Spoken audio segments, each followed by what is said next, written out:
Polis Diraja Malaysia PDRM memandang serius kesalahan laporan diterbitkan oleh sebuah akhbar tempatan baru-baru ini yang mengaitkan Ketua Polis Negara baharu sebagai ahli kepada parti politik tempatan.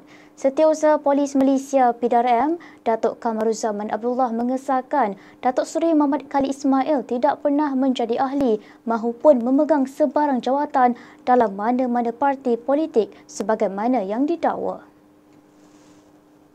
Menurutnya, kenyataan tersebut adalah tidak benar, mengelirukan dan mencetuskan persepsi yang salah sekaligus menimbulkan keraguan terhadap kredibiliti pasukan keselamatan negara.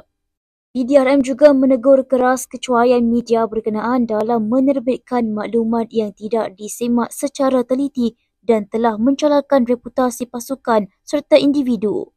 Justru itu, tegas beliau, PDRM tidak akan membiarkan sebarang tindakan yang boleh menjejaskan kepercayaan rakyat terhadap pasukannya yang kekal komited melaksanakan tanggungjawab, menjaga keselamatan negara dan memelihara ketenteraman awam.